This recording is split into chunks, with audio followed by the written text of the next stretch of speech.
Si andas buscando un grupo por Facebook que busque la reincorporación de Puerto Rico con España, te invito a que te unas a Puerto Rico, Provincia Autónoma Ultramar de España, el grupo donde primero empezaba la reunificación uniendo culturas de ambos lugares entre Puerto Rico y la madre España. Aquí podrás ver artículos de historia, cultura, fotos de Puerto Rico, de España, encuestas y sobre todo compartir cultura con otras personas. Así que te esperamos.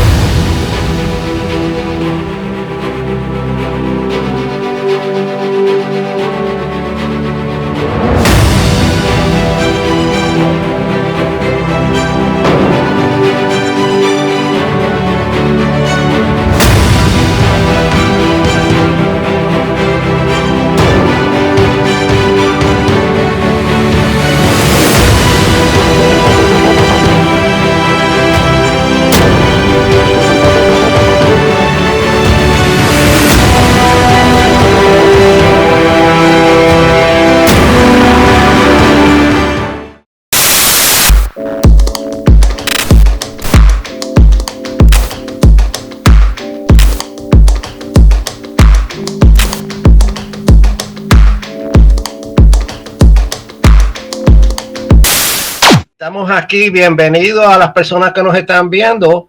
Este es el nuevo canal de Puerto Rico Provincia TV y hoy vamos a presentar una entrevista con los dos distinguidos historiadores que tenemos aquí. Tenemos el primero Antonio Moreno, que es historiador español. Un saludo, Antonio. Un saludo, Samuel, siempre muy bien hallado.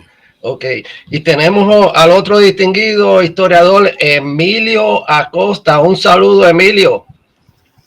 Hola, Samuel. Bueno, encantado una vez más de estar contigo y con mi contertulio Antonio Moreno Ruiz. Y hoy estaremos hablando de un tema muy interesante, ¿no, Samuel? Sí, así es. Hoy vamos a estar hablando sobre la participación que tuvo España en la guerra de independencia con los Estados Unidos. La otra vez iniciamos esta grabación, pero por errores técnicos no se pudo dar. Y hoy vamos a tomar el tema porque es bien interesante. Tengo unas preguntas aquí para empezar que creo que es de suma importancia antes de entrar en contexto en la guerra. ¿Qué pasaba en España y en Europa antes de la declaración de independencia de los Estados Unidos? ¿Qué pasaba? Cualquiera de los dos, ¿me puede empezar? Bueno, pasaban muchas cosas, entre eso estaban... No se aburría la gente, sí, ¿no? La gente no aburría.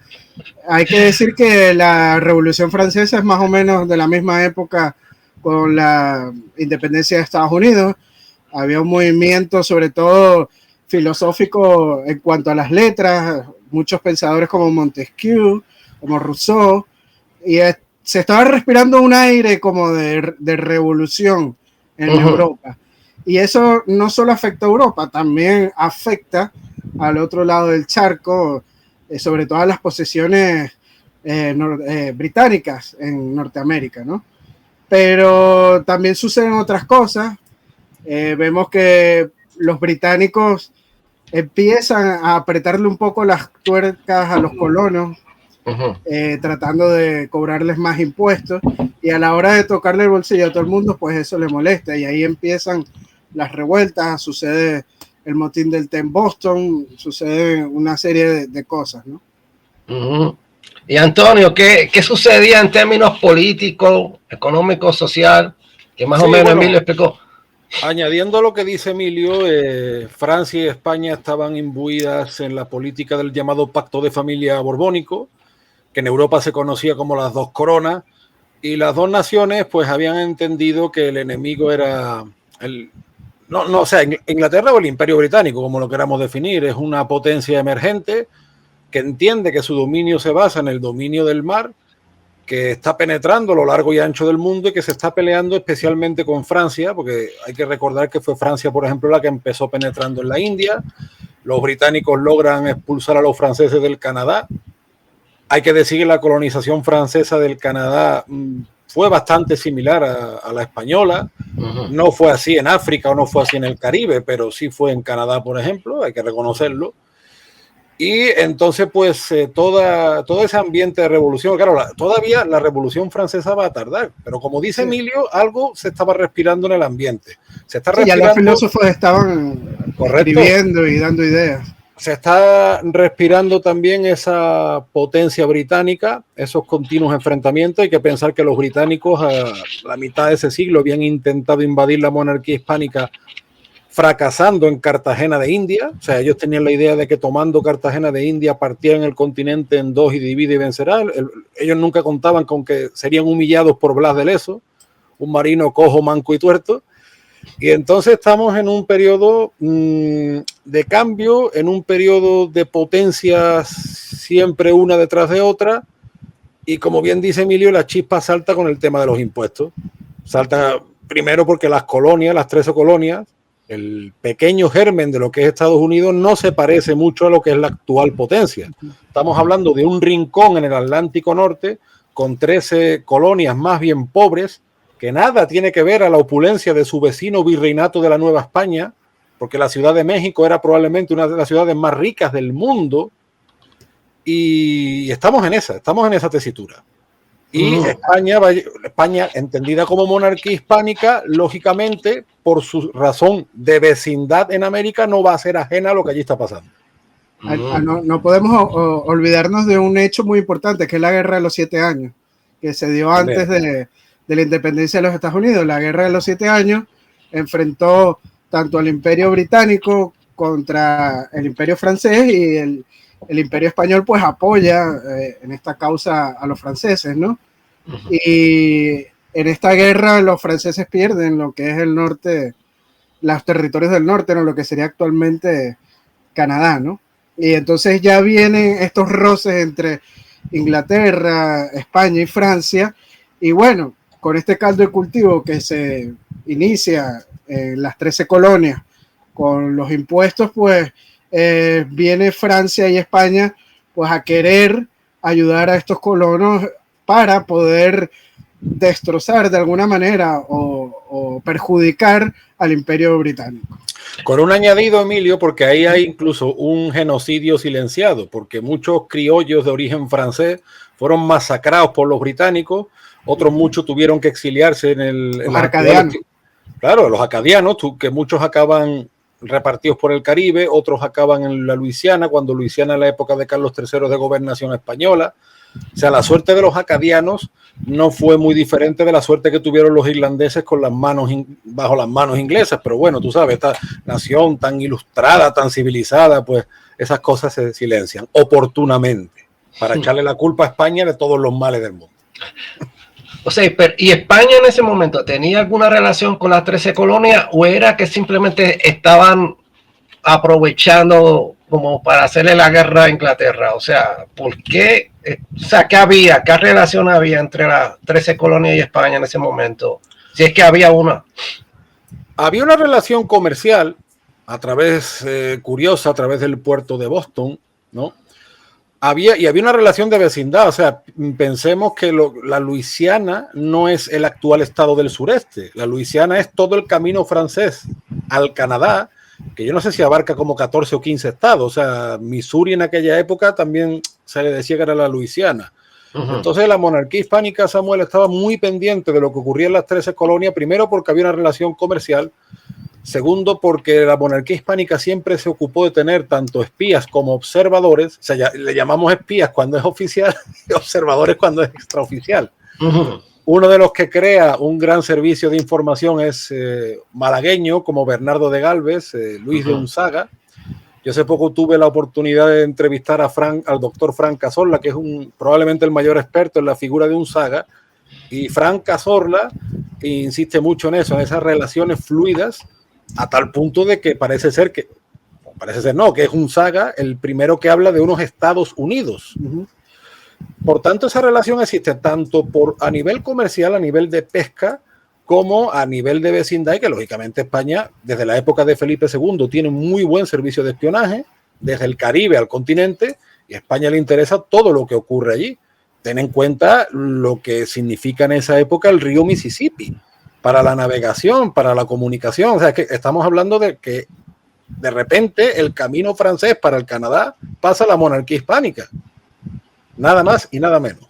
O sea, España le interesaba saber lo que estaba pasando porque, según tengo en mis notas, Florida era parte de España en ese momento. ¿Es correcto o no? Sí. No, en esa época... Bueno, no, perdón, claro. Se había perdido en la guerra de los 7 años. Claro. Y estaba en manos británicas y la Luisiana, por eso es que pasó a manos españolas. Como compensación, Como compensación a España por la ayuda en la guerra a los franceses, ¿no? Pero sí, algún dato que dice Antonio, que es muy curioso y llamativo, es lo del nombre del país, ¿no? Que esto se da y está constatado en la documentación, sobre todo en una carta que George Washington recibe de su edecán Joseph Reed, y el mismo edecán de Washington, Joseph Reed, menciona que el término Estados Unidos de América es de autoría del gobernador de la Luisiana en aquel entonces, Luis de Unzaga, que sería el futuro capitán general de Venezuela. O sea que esto es totalmente real. Y hay que decir que los llamados padres de Norteamérica, los padres de la patria, por decirlo algo, como pueden ser Benjamin Franklin, ellos tenían libros de cabecera de filosofía españolas, admiraban muchas cosas de España. Está un libro de cabecera que es el Idea Príncipes Cristiano Politici Symbolis, del teórico español Diego de Saavedra, y muchos de los lemas de la independencia americana fueron tomados de esta obra, incluyendo entre ellas el lema Perseverando, que también sale en los emblemas de los primeros billetes de los Estados Unidos. O sea, podemos decir que el único interés que tenía España en ese momento con las 13 colonias era el comercio que existía entre España y ellos, o había otros intereses que España podría interesar en ese momento. Comercio e interés territorial, porque como bien ha puntualizado Emilio, Samuel, la Florida se había perdido y a España todo lo que era la ribera del Atlántico norteamericano le interesaba. O sea, había un interés comercial, un interés territorial, un interés geopolítico. O sea, tú tenías al enemigo inglés, que era enemigo de Francia y España, ahí en tu puerta, llamando a tu puerta. Pero España se sentía amenazado por una guerra ahí en cuanto a Cuba, porque Cuba estaba a 90 millas de Cayo Hueso. O sea, se podían sentir amenazados o podían sentir que podían intervenir o pasar algo así. De hecho, La Habana fue tomada por los ingleses durante un periodo de tiempo. Sí. Siempre estuvo esa amenaza de invasión desde, sobre todo, la Florida británica en ese momento. O sea, estaba a unas millas de distancia, una ciudad tan importante para el comercio del Imperio Hispánico como La Habana, porque recordemos que ahí apostaba la flota de Indias desde el puerto de Veracruz y desde el puerto de Cartagena se encontraban en La Habana. Y de La Habana pues ya partían directo a la península. Entonces La Habana era un punto estratégico de suma importancia geopolítico, económico y también cultural, hay que llamarlo así. Entonces, claro, a España le convenía sacar y recuperar la Florida para quitarse esa amenaza británica que siempre estaba latente ahí. Y es por eso que entra más que todo España a esta guerra, para recuperar la Florida y todo el Golfo de México, que es volverlo a hacer a manos españolas, ¿no? Podría decir que esa es la única razón, no hay otras razones. Yo tengo aquí un artículo que estaba comentando con Antonio de tal Borja Cardeluz, que dice que España entró en guerra o le declaró la guerra a Inglaterra el 21 de junio de 1779, exactamente en medio de una guerra de independencia. ¿Eso fue algo estratégico o es que ya el ambiente estaba caldeado para esa guerra? Las dos cosas, Samuel. El ambiente estaba caldeado y también fue algo estratégico. De hecho, en la monarquía hispánica se habla de la guerra anglo-española. España no, digamos, la monarquía hispánica o la monarquía católica, que era su nombre oficial, no apoya esto por una especie de altruismo con la causa de la independencia de los colonos angloamericanos, apoya esto, como muy bien hemos desarrollado con Emilio, por intereses comerciales, territoriales y geopolíticos. Por tanto, todo ese apoyo bélico y económico a los colonos es por algo. Provoca incluso división en la corte, porque en la corte se trata de si esto va a ser más beneficioso o de verdad nos va a traer más perjuicios a la larga. El conde de Aranda, famoso ministro de Carlos III, después de esto establece un memorial muy famoso. Algunos dicen que es apócrifo. Bueno, es como dicen los italianos, si no Nevero e Ventrovato.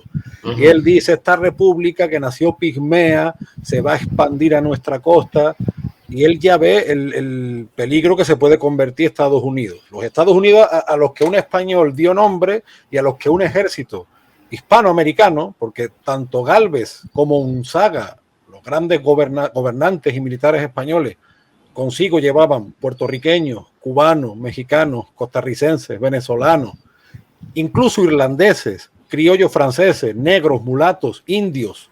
Todo este gran ejército, toda esta gran armada, ¿no?, que ellos movilizan desde el Caribe al Mississippi, pues el objetivo de ellos era claro, era buscar el beneficio de la monarquía hispánica.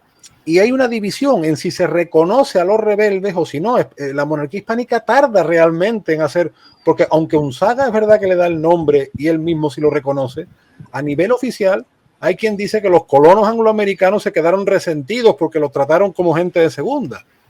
Porque realmente la monarquía no se fiaba de ellos y no se fiaba de lo que pudieran hacer en el futuro.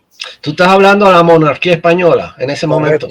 momento. Lo que pasa es que suele utilizar más el término monarquía hispánica para que se entienda de que no era solo un estado español europeo, sino que en esta gesta militar participó gente de buena parte de Hispanoamérica. Es que la mayoría de las tropas eran hispanoamericanas. Correcto. De hecho, se permite, por ejemplo, Samuel, Puerto Rico, que los colonos angloamericanos rebeldes vayan con sus barcos a Puerto Rico.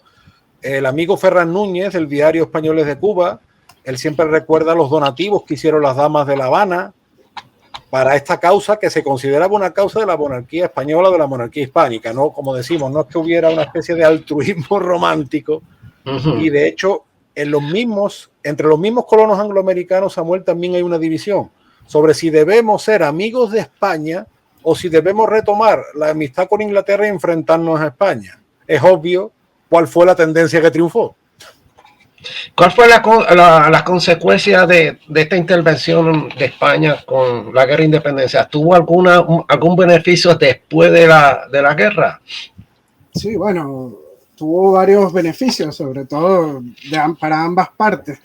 La libertad para los navíos americanos que hostigaban a los barcos ingleses de recalar libremente los puertos del Mississippi controlados por España, que eso quedó después de la independencia también. Los colonos podían comerciar en estas riberas del río Mississippi. También hay que decir que se envió, además de la ayuda desde La Habana, miles de remesas también del virreinato de la Nueva España. Y no solo remesas en dinero, también en armas, pertrechos, mantas, vestuarios, con destino al ejército comandado por George Washington, quien consideró indispensable la ayuda de la flota española en sus posiciones en Norteamérica, que le incluía el control de la Florida. Y algo muy importante que sucede es, para que veas lo que significó la ayuda española a las tropas norteamericanas, es que hay un naufragio muy famoso en las costas de la Florida, que es el naufragio del barco El Cazador, que partió desde el puerto de Veracruz rumbo a la ciudad de New Orleans, y tenía un cargamento de 450,000 monedas de plata en todas las denominaciones. Era para financiar la guerra. Correcto. Era para financiar la guerra, y esta pues naufragó, porque como bien sabemos, en el Golfo de México a veces pasan algunos huracanes, que la ciudad de New Orleans pues ha tenido recientemente pues problemas con eso. Nos acordamos aquel famoso huracán Katrina que arrolló la ciudad, ¿no? Entonces, bueno, este barco pues lamentablemente se hundió con todas estas 450,000 monedas de plata que iban directamente para la ayuda de los rebeldes norteamericanos. Mm. Hábleme un poco de la campaña de Bernardo de Galvez. ¿Quién fue Bernardo y qué rol tomó en esta guerra, Antonio? Bernardo de Galvez fue un gran gobernante y militar. Él tenía una experiencia militar sólida. Él procede de una aldea de Málaga que se llama Macharabiaya, que hoy en día es el único lugar de Europa en el que el 4 de julio es celebración oficial, valga la curiosidad. Y Bernardo de Galvez no es que, digamos, fuera de origen paupérrimo, pero tampoco es que fuera de origen de la alta nobleza. Sin embargo, es una familia que logra escalar en América.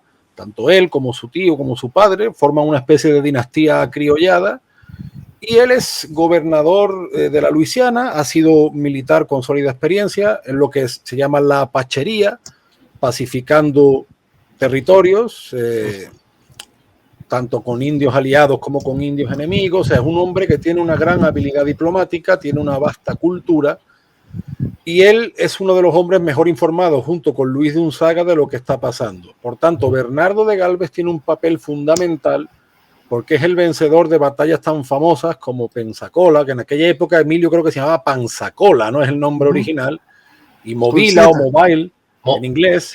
Eso hay un problema con eso de Mobile o Mobile. Todavía no se han decidido cuál es la correcta pronunciación. La correcta es en español Movila. Claro, Movila. Pero la palabra es inglés o la palabra es una palabra hispana. No, seguramente sea una adaptación hispana de alguna lengua amerindia, seguramente. Sí, claro. Eso es como el conflicto, Samuel, entre Miami o Miami, o sea, es algo parecido. Entonces, Bernardo de Galvez tiene muy claro que esta guerra, Samuel, hay que hacerla desde el Caribe al Mississippi, abriendo un nuevo frente para los británicos, cortando los suministros y haciendo codo con Unzaga, que era su paisano malagueño y su concuñado, los dos estaban casados con criollas francesas, haciendo que le llegue todo tipo de pertrecho a los rebeldes. Como bien dice Emilio, los rebeldes angloamericanos no tenían ni uniforme. O sea, los milicianos perdían en un principio. Las batallas llevadas a cabo por los milicianos angloamericanos eran un auténtico desastre. Entonces, Galvez es militar y un gran estratega. Perdón, Emilio. Sí.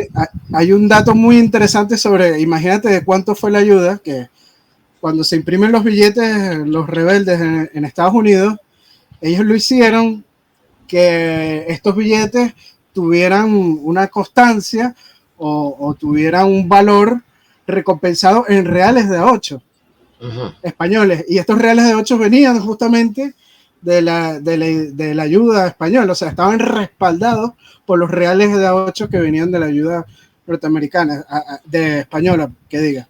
O sea, imagínate qué tanto fue la ayuda, que los mismos billetes que ellos imprimían estaban respaldados por los reales que el gobierno de España o la monarquía hispánica daba a estos mismos reales. De hecho, y en estas campañas incluso hay quien acusa de temerario a Bernardo de Galvez, y de ahí viene su famoso lema: yo solo. Yo iré delante para quitarle el miedo, yo solo, porque fue una campaña incluso temeraria, pero temeraria en el sentido porque es que realmente los colonos angloamericanos no eran nadie. O sea, me refiero, no tenían un ejército potente, no tenían una infraestructura. La ayuda española, como dice Emilio, o hispánica, si queremos, fue fundamental. O sea, sin Bernardo de Galvez, Samuel, sin Unzaga y sin toda la infraestructura hispánica, no estaríamos hablando de Estados Unidos. Sí, pero los españoles nunca batallaron juntos, o sea, físicamente en los frentes con Inglaterra. Ellos siempre estuvieron aparte o... Siempre procuraron ir por separado, o casi siempre. Nunca se unieron. Claro, había una diferencia de idioma, inglés, español, pero no sé si había otra. No.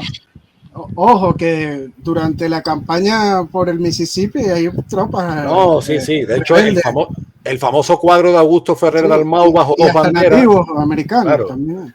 El famoso cuadro de Augusto Ferrer Dalmau es un homenaje a eso, bajo dos banderas.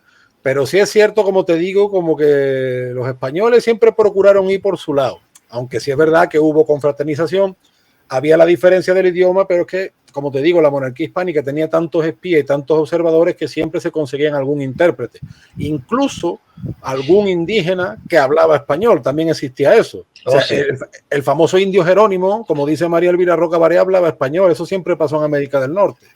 Inclusive Thomas Jefferson hablaba muy bien el español, le leía a sus hijas el Quijote en las noches, imagínate. Según él, era importante aprender este idioma por la futura relevancia que podía haber entre las relaciones entre Estados Unidos y España. Háblame un poco de la batalla del Fuerte Charlotte de febrero de 1780, que dice que fue una victoria para Gálvez.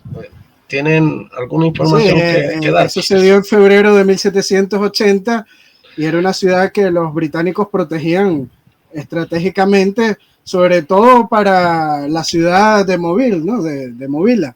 Este fuerte era prácticamente la principal defensa de esta ciudad y resultó determinante conquistar el fuerte Charlotte para la seguridad de New Orleans, que entonces era el más importante bastión en la zona.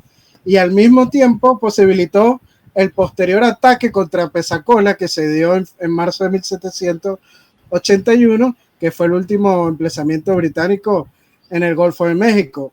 Algo importante sobre la batalla de Pensacola es que no nos olvidemos de las ayudas que llegaron de La Habana, que sin esas ayudas no se hubiera podido ganar la batalla. Me refiero a la ayuda llevada a cabo por el capitán general de Cuba, Juan Manuel Cajigal, y su edecán Francisco de Miranda, que llegaron a la ciudad de Pensacola en el momento justo, porque ya la batalla la daban por perdida las tropas de Bernardo de Galvez, a pesar de la heroicidad que tuvo Galvez de ir yo solo a enfrentarse, ¿no? Como dice su lema, pero si no es por esta ayuda, la victoria no hubiera ocurrido de parte de la monarquía hispánica. Háblame un poco del comandante de Gris, que era francés, y él fue uno de los que llegaron con sus barcos a las costas de, no sé si fue Virginia, y dieron apoyo a los rebeldes americanos, o sea, a las colonias. ¿Saben un poco de ese general? ¿El general, perdón? De Gris, era francés. Lo que pasa, la ayuda francesa, en verdad, Samuel, siempre estuvo supeditada a la española, realmente.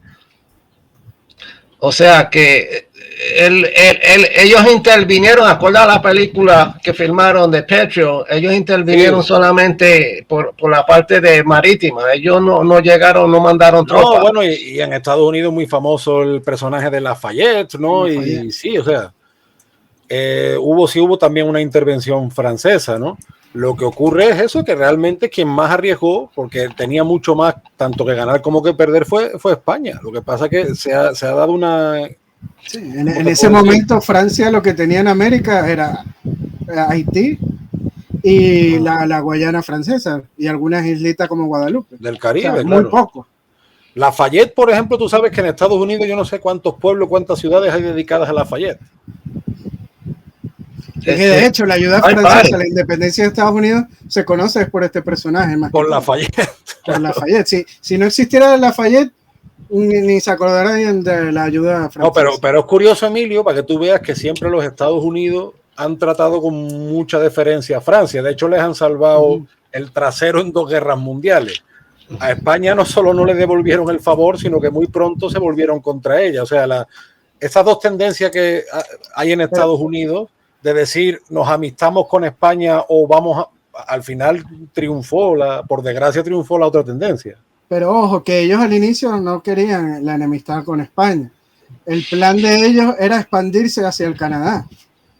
Y lo que pasa es que hubo una guerra entre Estados Unidos también, claro. y Gran Bretaña que los hicieron añicos, llegaron hasta la Casa Blanca los británicos y la incendiaron. Pero eso pasó después, ¿verdad? 1812, sí, claro. Sí. Pero eso quiere decir que Inglaterra trató de nuevo de conquistar las 13, bueno, las que eran 13 colonias. No, en verdad es que los Estados Unidos querían expandirse hacia los territorios de Canadá porque naturalmente esa es la zona donde ellos tenían que hacerlo porque son territorios anglosajones. Entonces, claro, después de esta paliza que le dieron en esta guerra de 1812, pues no se quieren meter más con los ingleses y claro, ¿cuál es la otra zona para expandirse? El antiguo virreinato de la Nueva España, que posteriormente sería México, y ahí es donde sucede toda la intervención norteamericana en el norte de México y se pierde casi la mitad del territorio del antiguo virreinato. O sea, podemos decir que Gálvez, en este punto de Bernardo Gálvez, él peleó en el sur de Estados Unidos, a pesar que territorialmente está un poco despegado o sea, un poco lejos de las 13 colonias. En sí era una guerra de estrategia para apoyar, porque no Sí. estaban exactamente en las 13 colonias batallando. ¿Eso es correcto? Eso es correcto, porque primero que él teme la injerencia inglesa y segundo él entiende la guerra del Caribe al Mississippi. De hecho hay un pequeño, bueno, no diré conflicto, sino una pequeña fricción entre Gálvez y Unzaga, porque por ejemplo Unzaga era partidario del libre comercio por el Mississippi y Gálvez no, porque Gálvez no se fía. Gálvez no se fiaba ni de su sombra y en ese sentido tuvo sus diferencias con Unzaga, pero Gálvez entiende la guerra desde el Caribe al Mississippi, abriendo un nuevo frente para los británicos y cortándole todo tipo de comunicación, que finalmente eso asfixia a los británicos. Como bien dice Emilio, cuando los británicos y los estadounidenses vuelven a enfrentarse en campo abierto en Canadá, las tropas estadounidenses son destrozadas. O sea, es una razón estratégica. O sea, Sí. hacer la batalla en Mississippi, en vez de ir al frente acá en las 13 colonias, como decir en Virginia, en Maryland, en Pensilvania, y batallar frente a frente con las tropas de Inglaterra, ¿es correcto? Sí, sí, bueno, entre otras razones, sí. De abrir siempre nuevos frentes y de impedir. Claro, sí, hizo que el ejército británico se dividiera en dos y tuvieran que mandar efectivos a la zona de la Florida, en Pensacola. Esto le debilitó el frente contra los colonos y le hizo la tarea fácil a los colonos de ganar el frente del norte en la guerra. Ahora, la pregunta es, ¿por qué históricamente Estados Unidos no da ese reconocimiento a España? Siempre da reconocimiento a Francia, pero no a España. O sea, ¿cuál es la razón? O sea, la pregunta del millón. ¿Cuál es? No, bueno, hay que decir también que durante la batalla de Pensacola, posteriormente, George Washington reconoció la aportación haciéndose acompañar a un lado en el desfile de celebración por Diego Gardoqui, que era el primer embajador de la corona española en Estados Unidos. O sea, sí hubo reconocimiento en aquel entonces. Lo que pasa es que ya después, posteriormente, con todos los conflictos que hubo entre España y Estados Unidos, sobre todo ya a final del siglo XIX, con la intervención estadounidense en Cuba, pues no surgió una leyenda negra y no les convenía reconocer la ayuda que prestó España en su independencia. Y fue la leyenda negra venía de antes. Sí, pero ellos la utilizaron muchísimo más en el siglo XIX para poder quitarle las últimas posesiones a España que tenía en América. Sí, no, yo implementando lo que muy bien ha retratado Emilio, que incluso esto provoca división tanto en España como en Estados Unidos. La imposibilidad de expandirse más al norte hace que se centren en la frontera hispánica. Ten en cuenta que el virreinato de la Nueva España, que había aportado económicamente mucho y que de hecho muchas fortunas de la Ciudad de México quedaron resentidas porque le hicieron pagar para esto, tú sabes, cuando te tocan el bolsillo te resiente. Estados Unidos, digamos, bajo cuerda, empieza la política de los llamados filibusteros, que los filibusteros muchos eran inmigrantes, o irlandeses, alemanes, etcétera, que empiezan a penetrar ilegalmente en territorio de Texas o otros, y siempre son derrotados. O sea, cada vez que los dragones de cuera o los soldados que estaban allí destinados, que muchos eran nacidos en América, los derrotan. El problema es que ya en la época de Carlos IV y Godoy, conforme termina el siglo XVIII y avanza el XIX, esos territorios ya son muy difíciles de defender, porque además el equilibrio europeo se ha roto por la Revolución Francesa. Entonces la monarquía hispánica ahí como que no sabe muy bien qué hacer y Estados Unidos ve un punto débil por el que entrar. No presentar batalla de un ejército formal, sino el ir metiendo, entre comillas, colonos, los llamados filibusteros, poco a poco, hasta que, bueno, llega la invasión de Napoleón, llegan los movimientos independentistas, de los cuales Cuba y Puerto Rico se mantienen al margen, dicho sea de paso. Y claro, Estados Unidos, ten en cuenta que empieza a expandirse contra núcleos de población hispana. De ahí a la Guerra de México en la década de los 40 del siglo XIX, que a México le quitan más de 2 millones de kilómetros cuadrados. y no se expanden más, según sus palabras, porque esta gente son una raza inferior, no queremos más llevó a discusión al Congreso de Estados Unidos. Ojo, muy parecido a la opinión que tenía Karl Marx acerca de los mexicanos. Karl Marx tenía una opinión pésima y racista sobre los mexicanos, dicho sea de paso. Y luego, Samuel, en cuestión de 50 años tenemos el 1898, donde, como tú muy bien has dicho en otras ocasiones, la leyenda negra como arma política viene como anillo al dedo para justificar el Maine, que fue una mentira, como las armas de destrucción masiva de Irak, y para justificar Cuba, Puerto Rico y Filipinas. Por tanto, ni a España realmente le conviene mucho airear su ayuda a los colonos anglos, porque a ver si en los virreinatos eso no iba a sentar bien, ni a Estados Unidos por su destino manifiesto tampoco le convenía. Entonces se juntó el hambre con las ganas de comer. Y mira, pasado este tiempo, Samuel, cuando por fin las sociedades históricas de Estados Unidos estaban más y mejor reconociendo el legado hispánico, desde la independencia hasta su cultura, pues vienen todos estos movimientos de derribar estatuas. Qué oportuno. Sí, pero ya es una cosa motivada por lo que tú dices también, pero es por el odio que se combina. Le han echado la culpa a toda la cuestión hispánica. O sea, empezaron un odio con otras razones y el pobre Cristóbal Colón está pagando los trastes. Eso es lo que está pasando. Eso se vio en la revuelta con el Black Lives Matter, que tenía que ver con la administración de Trump y cómo él estaba lidiando con los afroamericanos, y terminó Colón pagando aquí las consecuencias. Yo no sé qué tiene que ver una cosa con la otra. ¿Tú me puedes decir algo de eso, Emilio? Porque es que no le encuentro sentido. No, son cabezas de turcos o chivos expiatorios, por llamarlo de alguna manera. Siempre hay que buscarlo, ¿no? Y qué mejor que la conquista española, que es un excelente chivo expiatorio que funciona muy bien en Hispanoamérica, por cierto, que lo hemos visto recientemente en gobiernos como de López Obrador en México, que hasta hace poco, hasta antes de ayer, con los 500 años de la conquista de Tenochtitlan, pues llamaba el Día de la Resistencia Indígena, ¿no? También un poco copiándose de lo que ya Chávez había hecho anteriormente en Venezuela. Pero es eso, es un chivo expiatorio perfecto para desviar la atención de los propios males de la sociedad norteamericana, que tiene muchísima rabo de paja y prefieren desviar la atención en eso.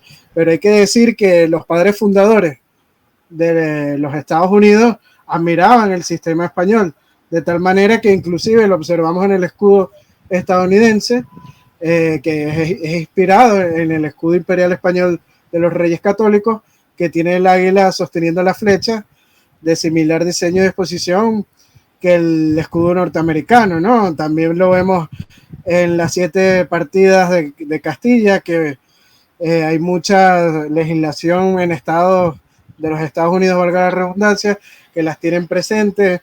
En 1989 hay 300 sentencias que citan las 7 partidas castellanas. También lo podemos ver en el patrón del uso del dólar, que fue el real español la base para poder crear el dólar norteamericano. Así que, o sea, también vemos admiración de parte de los antiguos padres fundadores de los Estados Unidos, que después, como bien hemos dicho, se fue difuminando por los mismos intereses de la propia nación para poder expandirse y poder aplicar ese destino manifiesto de América para los norteamericanos. Sí, yo veo que en Estados Unidos esa historia que tú hablas de la intervención hispánica en Estados Unidos para lograr la victoria se ha ido como olvidando o nunca se ha enseñado en los Estados Unidos.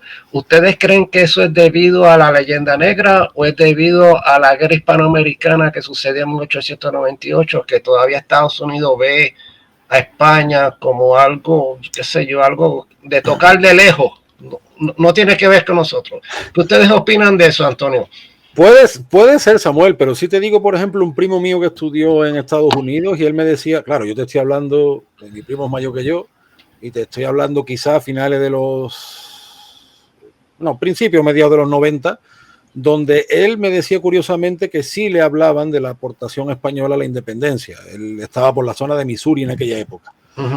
La leyenda negra sigue existiendo, como tú bien dices, como arma política. O sea, ahora bien, ¿cómo ve Estados Unidos a España?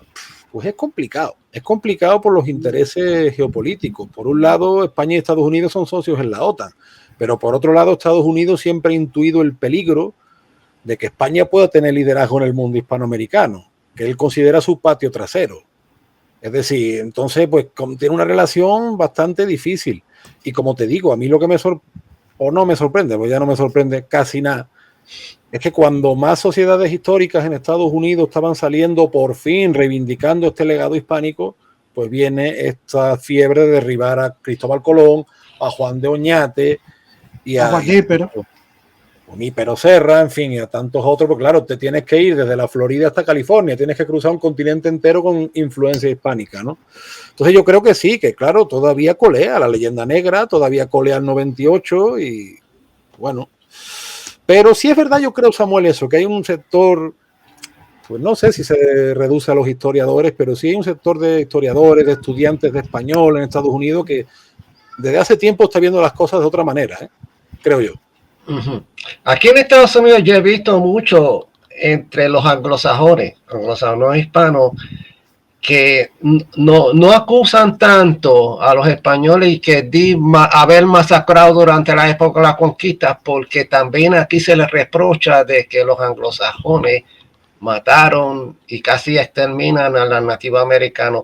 Eso es más bien enfatizado entre los mismos hispanos. ¿Qué ustedes dirían de eso? O sea, ¿por qué es como una leyenda negra para ambos lados o no? Sí, bueno. Se reprochan de parte y parte.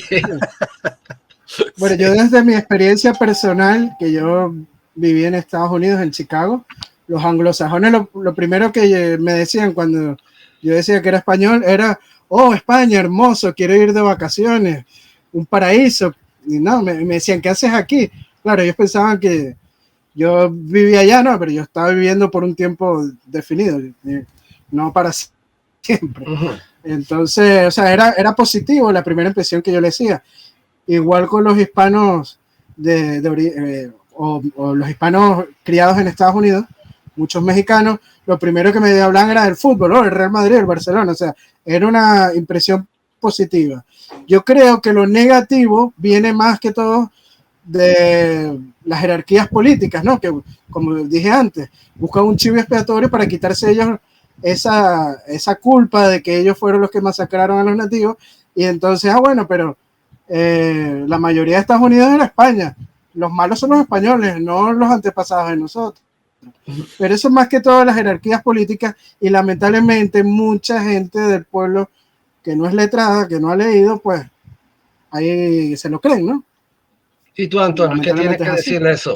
Sí, yo estoy totalmente de acuerdo, y que de hecho, Samuel, el tema de conocer la ayuda hispánica a Estados Unidos en su independencia puede ser un nexo de unidad entre los hispanos, como tú muy bien dices muchas veces, entre los hispanos, incluyendo los españoles, porque somos como competitivos entre nosotros, no nos ayudamos, cuando si estuviéramos unidos podríamos ser mucho más, ¿no es cierto?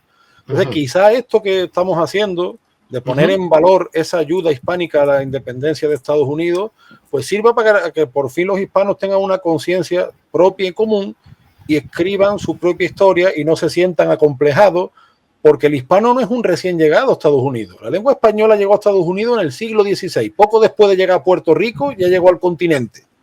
Entonces, creo, y con Emilio lo hemos conversado muchas veces, de que este hecho histórico trascendental para la historia universal tiene que poner de valor nuestra cultura, y desde luego serviría mucho para que se haga justicia con Puerto Rico. Oye, porque Puerto Rico aportó muchísimo, fue una base para los colonos angloamericanos, una gran base marítima, y Puerto Rico en el 1898 no pidió ser invadido por Estados Unidos. Entonces, chicos, hay que poner en valor esa historia, tanto de Puerto Rico como de España, como de todos los que hablamos la lengua de Cervantes, porque sí, tenemos un protagonismo directo y no somos recién llegados que tenemos que andar agachando la cabeza. Y yo creo que esto, Samuel, este hecho histórico bien explicado, bien difundido, puede servir como nexo de unidad. Para eso es lo que estamos haciendo. ¿Qué tú tienes que opinar de esto, Emilio? Sí, opino muy similar a lo que dice Antonio, sobre todo los puertorriqueños, ¿no? que forman parte hoy en día de los Estados Unidos, pues tienen que levantar esa bandera de la participación hispánica en la independencia de Estados Unidos, como para poder pedir sus derechos serán reconocidos en base a la igualdad, ¿no? Con el resto de los ciudadanos estadounidenses. Y también a España le conviene... Sí, sigue. Sí, ¿no? Y también a España le conviene, pues hay que reconocer que Estados Unidos es la primera potencia económica mundial y buscar un hermanamiento, pues en base a eso, a los intereses en común, tanto económicos como sociales y culturales de ambos países. Tengo una pregunta para los dos. Antes de terminar con esta entrevista, ¿ustedes creen que si seguimos como vamos, con el movimiento hispanista que se está levantando, porque se está levantando bien fuerte por las redes, una manera de contrarrestar la leyenda negra? ¿Ustedes creen que pronto el hispano o toda Hispanoamérica va a despertar conciencia de su realidad histórica, que no es como se lo han contado? Yo creo que llegará un momento en que sí, más pronto que tarde, Samuel. Yo me quedo sorprendido, yo no soy nada optimista, soy de carácter pesimista, pero con estas cosas sí me di cuenta de que hay mucho potencial. Así que sí, y este tema que tú has traído a colación, que creo que es muy oportuno por el caso específico de Puerto Rico y tanto por el caso de España como Hispanoamérica. Como te digo, estamos en un tema fundamental para divulgar y crear todavía mayor conciencia, porque si bien es verdad, como ha dicho antes Emilio, de la payasada que ha hecho López Obrador, que es nieto de español, pero hay muchísimos hispanoamericanos que le han contestado en las redes, y esto hace pocos años no pasaba. Como decíamos el otro día, Samuel, hay periodistas hispanoamericanos que ya empiezan a decir, hombre, le hubiera ido mejor Cuba siendo una autonomía española. Esto hace años no pasaba. A lo mejor ya la próxima vez también lo dicen de Puerto Rico. No, lo están diciendo. Lo están diciendo ya. Por eso te digo, vamos para adelante. Y Emilio, ¿tú crees que algún día o pronto? Sí, yo creo, estoy convencido sinceramente, a lo mejor los tiempos son un poco lentos y puedan tardar una generación, siempre vienen desde las esferas intelectuales, ¿no? Esto de combatir la leyenda negra, y para que pase como que a la cultura popular, de decirlo de alguna manera, pues sí tardan algunas generaciones, ¿no? Lo vemos, hace generaciones pensaban que el cigarrillo o el tabaco era bueno para la salud. Y tuvieron que pasar 3 generaciones para darnos cuenta que no era así, ¿no? Entonces, bueno, verdad. A lo mejor mis hijos o mis nietos, pues sabrán que no es bueno para la salud la leyenda negra ni para la psiquis, ¿no? Y despertarán de todas estas mentiras. Okay. Yo creo que sí, estoy convencido que así va a pasar. Último pensamiento o conclusión, ¿qué ustedes tienen que decirle a toda Hispanoamérica sobre toda esta historia que hemos contado de la intervención de España en la independencia de los Estados Unidos y cómo podemos captar eso en el momento presente para volver a unir a Hispanoamérica con España? Antonio, ¿cuál es tu último pensamiento en esta entrevista? Mi último pensamiento es que más allá de la erudición bibliográfica, esto se respira en el día a día de Estados Unidos y no hay más que ver los detalles. El mundo agropecuario de Estados Unidos procede de España. Los caballos Mustangs son los caballos mesteños de la Andalucía Atlántica. Las vacas Longhorn son las vacas mostrencas que llegaron de Andalucía a Canarias y de ahí a Texas. Todo el mundo country, musicalmente hablando, está tocado por la cultura novohispana. La primera grabación de jazz participa un descendiente de canarios, así como en la primera grabación de Cajún. Por tanto, démosle fondo y forma a eso, que como bien dice Emilio, entre la erudición histórica, el folclore, se llega a la cultura popular, se llega a la cabeza de la gente. Y el poner de relieve este hecho de participación hispánica en Estados Unidos va a servir mucho para unirnos. Bueno, Emilio. Bueno, yo creo que tenemos que seguir en la lucha, aportando nuestro grano de arena en conocimientos y también desmontar la leyenda negra, que poco a poco pues se está sumando más gente a este movimiento, pero que todavía nos queda por recorrer, todavía somos minoría, pero que tenemos la gran fortaleza de que cada vez somos más y que hay que buscar la unión de países para ver que en la unión está en la fuerza, y mucho más con los Estados Unidos, que tiene una gran población hispana, la cual siempre busca sus raíces, y qué mejor forma de buscar sus raíces que decirle a los mismos Estados Unidos diciendo, hey, nosotros estuvimos primeros aquí y somos parte importante de la historia de esta gran nación. Así mismo, así mismo. Pues hemos llegado al final, tenemos 46 minutos de video. Vamos a dar por terminado esta entrevista de hoy. Espero que les hayan gustado a Antonio y a Emilio. Y vamos a subirla ahora al canal de Puerto Rico Provincia TV. Gracias por haber participado, Antonio y Emilio, y no será la última vez, y vamos a seguir haciendo más estas grabaciones sobre historia. Gracias a ustedes por estar aquí y gracias al público por haber participado. Que tenga muy buenas tardes. Dime, Antonio. No, gracias a ti, Samuel, siempre un placer. No, sí. Igual a ti. Claro, gracias y encantado por la invitación, Samuel, y gracias también a Antonio por acompañar. Ok, pues nos vemos en otra.